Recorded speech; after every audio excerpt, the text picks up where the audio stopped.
Buenas tardes a todos. Hoy estamos con otro capítulo de las 48 leyes del poder. Esta vez es la ley número 14. Muéstrese como un amigo, pero actúe como un espía. Así que bueno, lo que voy a hacer va a ser como el anterior episodio. Voy a leerlo, voy a leer toda la ley y voy a hacer como capaz un resumen y a lo último un análisis. Así que empezamos. Criterio. Es de fundamental importancia saberlo todo sobre su rival. Utilice espías para reunir información valiosa que le permita mantener siempre una ventaja sobre él. Y mejor aún, haga usted mismo de espía. Aprenda a sondear con cuidado a la gente en corteses encuentros sociales. Formule preguntas indirectas para lograr que el otro revele sus intenciones y sus debilidades. Toda ocasión es buena para ejercer el arte del espionaje. Observancia de ley. Joseph Dubin fue, sin lugar a duda, el más grande de los marchands en su época. Entre 1904 y 1940 monopolizó casi por completo el millonario mercado estadounidense de los coleccionistas de arte. Pero había un cliente al que no conseguía atraer, el industrial Andrew Mellon. Dubin se juró que antes de morir lo ganaría como cliente. Los amigos de Dubin consideraban que aquel era un sueño imposible, pues Mellon era un hombre cerrado y taciturno. Las historias que éste había oído acerca del gregario y elocuente Dubin no le agradaban en absoluto, así que había dejado bien en claro que no tenía el menor deseo de conocerlo. Sin embargo, Dubin dijo a sus incrédulos amigos: Mellon no solo va a comprarme una obra de arte, sino que pasaré a ser su proveedor exclusivo. Durante varios años persiguió a su presa, estudiando los hábitos y costumbres, gustos y fobias de Mellon. Para ello empleó en secreto a varios empleados del industrial, con lo cual obtuvo valiosa información. Cuando pasó a la acción, conocía a Mellon casi tan bien como la esposa de este. En 1921, el industrial viajó a Londres, donde se alojó en la palaciega suite del tercer piso del Hotel Claridge. Dubin ocupó una suite situada inmediatamente debajo de la de Mellon, en el segundo piso.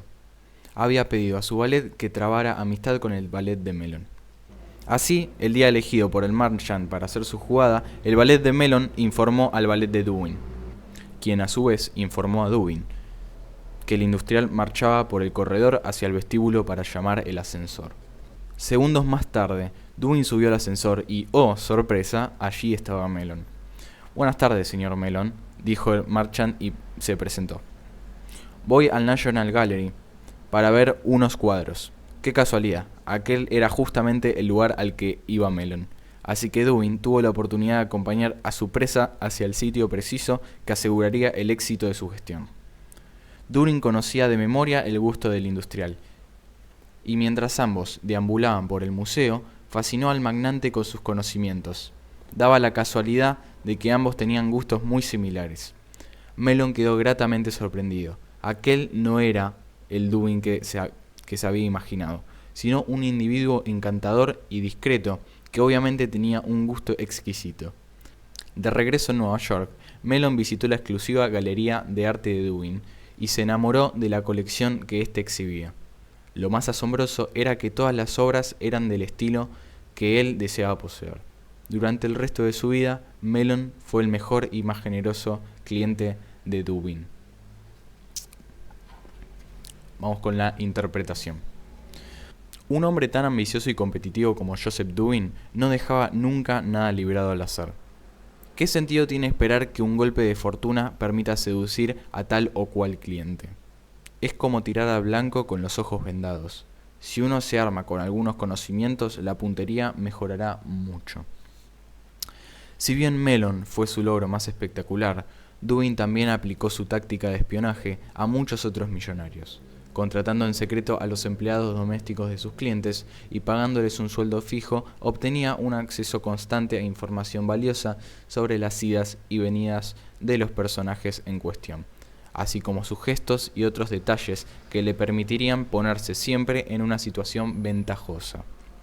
Un rival de Dubin, que quería ganar como cliente a Henry Frick, observó que cada vez que visitaba a ese acaudalado neoyorquino, Dubin se le había adelantado, como si poseyera un sexto sentido.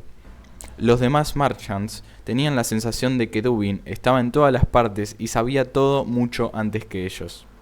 Su poder los desalentaba y muchos directamente dejaban de visitar a aquellos adinerados clientes que podían hacer la fortuna de cualquier Marchand. En esto reside el poder del espionaje astuto y sutil. Hace que uno aparezca todopoderoso y clarividente.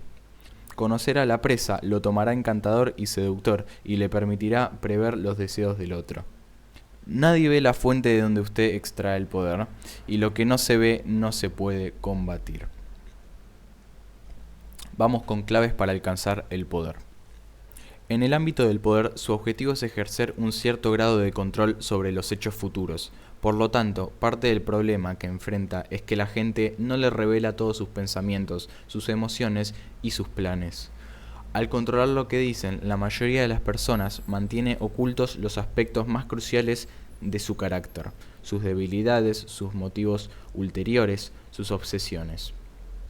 Como resultado, uno no puede predecir sus movimientos y se halla en constante penumbra. El secreto reside en encontrar alguna forma de sondearlos, de descubrir sus secretos y sus intenciones ocultas, sin que ellos sepan lo que usted trama. No es tan difícil como se podría pensar. Una fachada amigable le permitirá obtener información tanto de amigos como de enemigos. Deje que los demás consulten los horóscopos o lean las cartas de tarot. Usted utiliza medios más concretos para adivinar el futuro. La forma más común de espiar a otros es por medio de terceros, como hacía Dubin. El método es simple, efectivo, pero arriesgado. Sin duda alguna, podrá obtener información, pero tendrá poco control de los informantes. Quizás por descuido dejen traslucir que usted está espiando, o tal vez se vuelvan contra usted. Es mucho mejor realizar el trabajo de espionaje en forma personal, haciéndose pasar por un amigo, mientras con disimulo recoge información. El político francés Talleyrand fue uno de los grandes participantes de este arte. Poseía una increíble habilidad para sonsacar secretos mediante conversaciones corteses. Uno de sus contemporáneos, el barón de Vidrolles, escribió al respecto. Un ingenio agudo y mucha gracia caracterizaba su conversación. Tenía el arte de disimular sus pensamientos o su malicia bajo un transparente velo de insinuaciones, de palabras que implicaban algo más de lo que expresan. Solo cuando era absolutamente necesario mostraba su propia personalidad.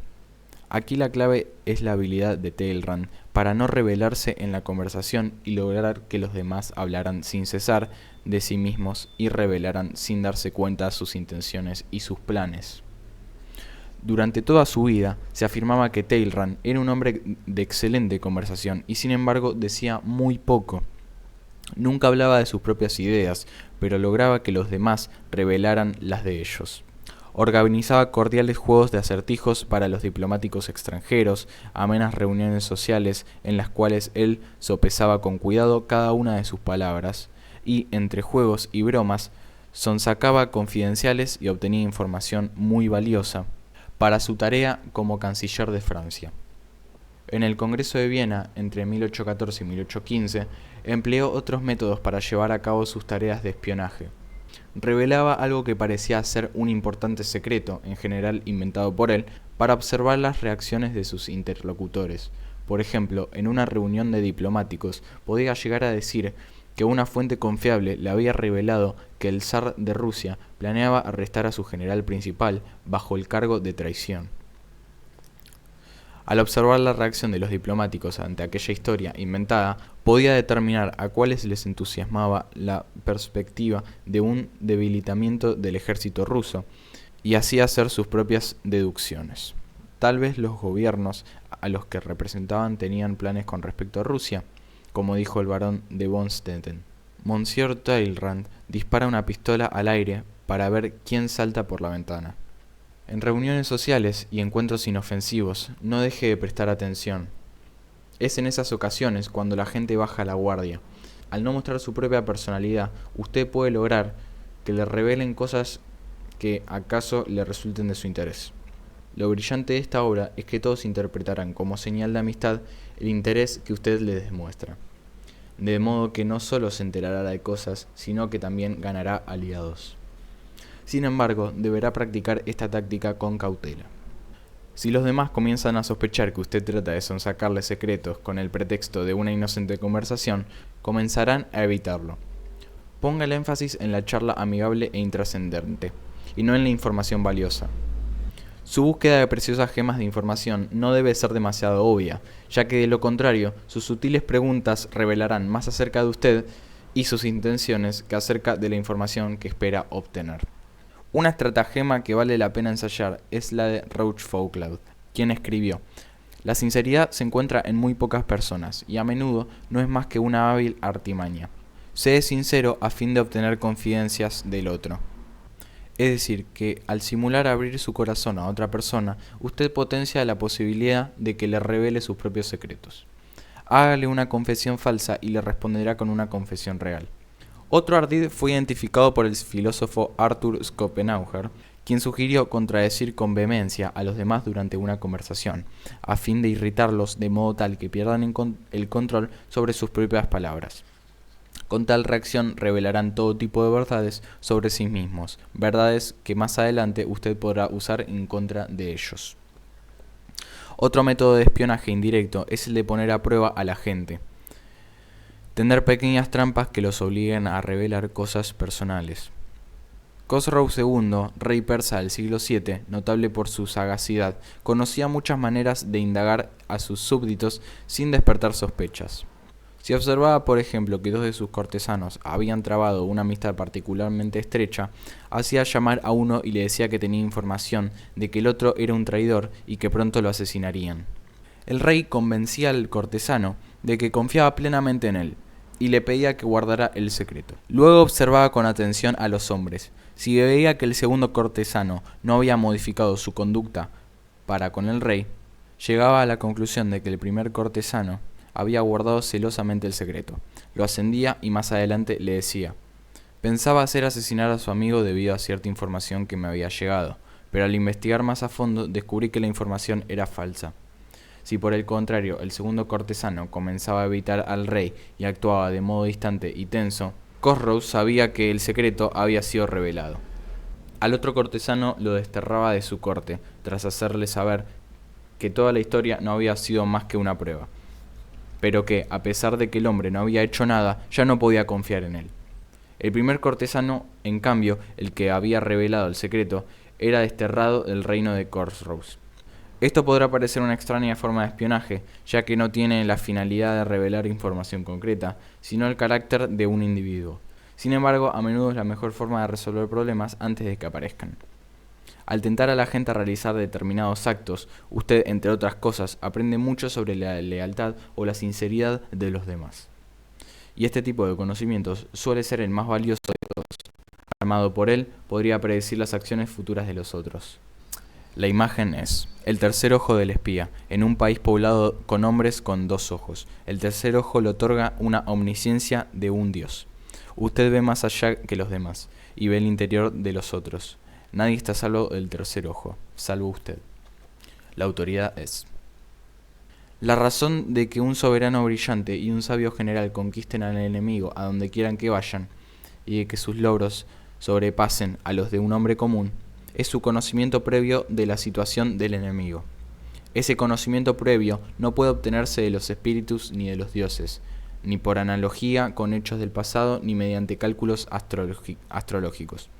Siempre debe obtenerse de hombres que conocen la situación del enemigo, de los espías. Y ahora vamos con la invalidación, que creo que hay una. La información es fundamental para ejercer el poder, pero así como usted espía a los demás, debe saber que los demás lo espiarán a usted. Una de las armas más poderosas en la lucha de la información es, por lo tanto, la de suministrar información falsa. Como dijo Winston Churchill: la verdad es algo tan precioso que siempre debería estar custodiada por un séquito de mentiras. Es necesario que usted se rodee de una custodia de este tipo, a fin de que nadie pueda penetrar en su verdad. Al distribuir información a su propia elección, usted controla el juego. En 1944, los bombardeos nazis a Londres se intensificaron en forma repentina. Cayeron sobre la ciudad más de 1000 bombas B1, que mataron a más de 5000 personas e hirieron a muchas más. Sin embargo, de alguna manera, los alemanes nunca lograron dar en sus objetivos. Las bombas dirigidas hacia el Tower Bridge caían fuera de la ciudad, en suburbios menos poblados. La razón de tal falta de puntería era que, al dirigir los misiles a sus objetivos, los alemanes confiaban en la información de los agentes secretos que habían introducido en Inglaterra. Lo que no sabían era que aquellos agentes habían sido descubiertos y reemplazados por agentes británicos, que les pasaban información sutilmente falsa. Las bombas caían cada vez más lejos de sus objetivos. Al final de la campaña, caían sobre pastizales en el campo. Cuando usted suministra información equivocada, obtiene una gran ventaja. Si el espionaje le otorga un tercer ojo, la desinformación anula uno de los ojos de su enemigo, que, convertido en cíclope, nunca dará en el blanco. Entonces yo creo que la ley 14, muéstrese como un enemigo pero actúe como un espía, es una de las leyes más importantes. Porque hoy el mundo se maneja por información. Una de las cosas más importantes que puede suministrar una persona es información valiosa, información que pueda utilizar en muchas ocasiones. Básicamente información que le permita realizar cosas que los demás no. O saber cosas sobre gente que conozcas y que los demás no sepan nada. O sea, básicamente vos al tener más información podés hacer más movimientos, digamos. Pero bueno, lo que dice la invalidación es que como tanto vos podés obtener información, los demás también pueden obtener información sobre vos o sobre cosas. Entonces vos lo que deberías hacer es, primero, no revelar información verdadera y segundo, llenar a la gente de mentiras y que estos crean que es la verdad. Decía algo de bombardear con información falsa. Bueno, como vimos en la observancia de ley, estaba este señor que vendía obras de arte y que quería comprarle a un industrial, quería venderle a un industrial, pero este no quería. Entonces lo que hizo es contratar a gente que obtenga información sobre él para saber básicamente todos sus intereses. Entonces el día que se encuentran de casualidad, este vendedor ya sabe todo sobre el industrial, entonces logra como generarle interés, entonces el industrial le termina comprando y se termina siendo, creo que había dicho que el cliente más frecuente o eso. Así que nada, yo creo que es una ley importante, te dice algunas tácticas para obtener información. Dice que una de las tácticas es revelar como algo importante tuyo, que en realidad puede ser falso o no puede ser tan importante como lo decís vos, para que los demás como que se sientan integrados, como que se sientan seguros con vos porque vos le estás revelando algo, entonces ellos también te revelan algo suyo.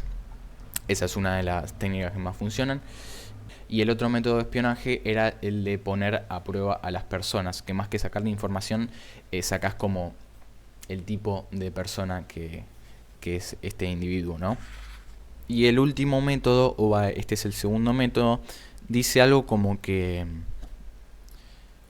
atacar a la persona en una reunión, ¿no? Social, hasta que ésta como que estalle y revele como información de lo cansada o frustrada que está de tus ataques como hacia lo que la otra persona está diciendo. Así que esas son como las tres tácticas para sacar información. Y luego para retenerla era esto que acabamos de decir, que bombardees a la gente con información falsa y claramente no compartas lo tuyo. Así que nada, me parece muy buena ley, muy buen capítulo. Y nada, los espero en el siguiente video. Si quieren algún capítulo en específico, me lo dejan en los comentarios. Así que nada, déjenle un like y nos vemos en el siguiente capítulo. Chau.